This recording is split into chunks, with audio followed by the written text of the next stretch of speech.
Chapitre 14. L'impression de croissance. Que vous changiez de domaine ou non, les actions que vous entreprenez présentement doivent être en lien avec le domaine dans lequel vous évoluez pour le moment. Vous pouvez vous rendre dans le domaine que vous voulez en travaillant de façon constructive dans le travail que vous avez présentement, en faisant vos tâches quotidiennes d'une certaine façon. Et que vous fassiez affaire avec les gens en personne ou par correspondance, l'idée est de mettre tous vos efforts pour transmettre dans leurs esprits une impression de croissance. La croissance est ce que tout homme et toute femme cherchent. C'est en fait l'envie de l'intelligence sans forme qui est située dans chacun, qui cherche à s'exprimer. Le désir de croissance est inhérent dans toute la nature. C'est une impulsion fondamentale de l'univers. Toutes les activités humaines sont basées sur ce désir de croissance. Les gens cherchent plus de nourriture, plus de vêtements, de meilleurs abris, plus de luxe, de beauté, de connaissances, plus de plaisir. Une croissance dans quelque chose, plus de vie. Toute forme de vie possède cette nécessité d'avancer continuellement.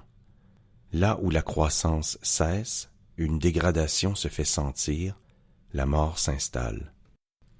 L'homme sait cette chose instinctivement et ainsi cherche toujours plus.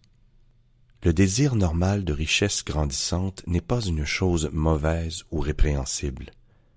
C'est simplement le désir d'une vie plus abondante.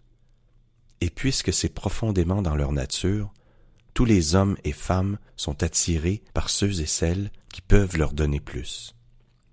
En suivant la certaine façon, telle que décrite par les pages précédentes, vous obtenez continuellement une croissance pour vous-même et vous en faites de même pour les personnes avec qui vous faites affaire.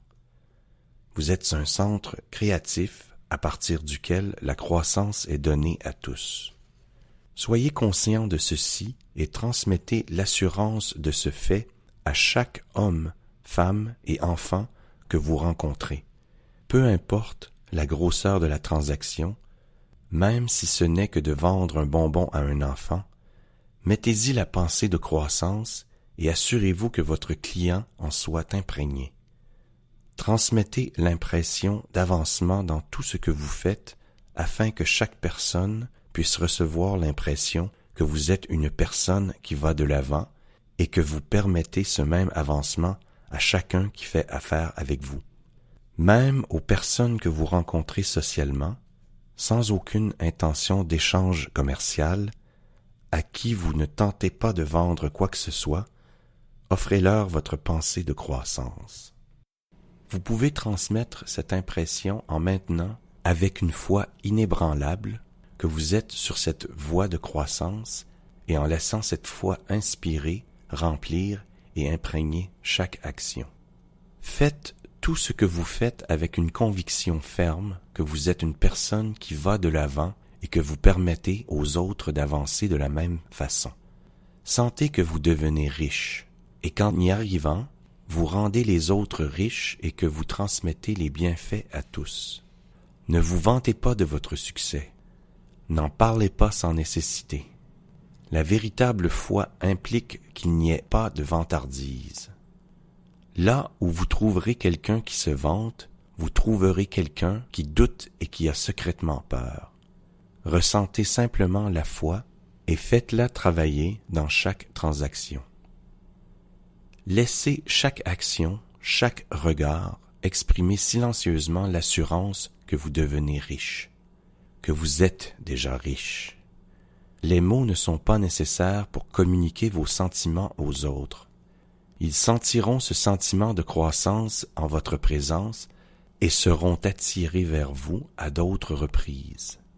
Vous devez imprégner aux autres cette connaissance subtile qu'en s'associant à vous, ils auront cette croissance pour eux-mêmes.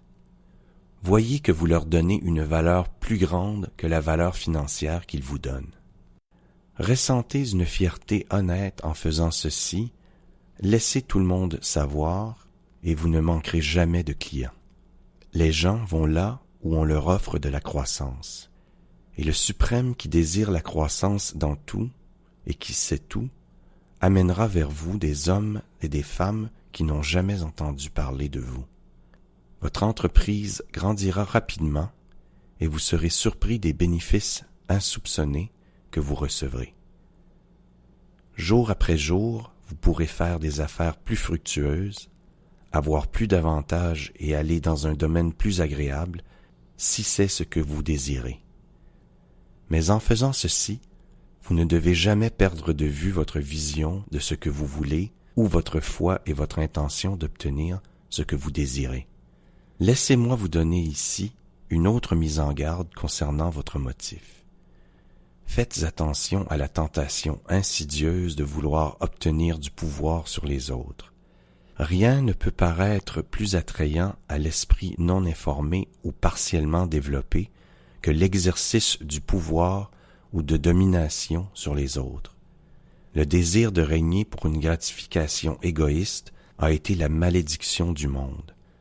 Pendant des années, les rois et seigneurs ont trempé la terre avec le sang lors des batailles pour étendre leur domination.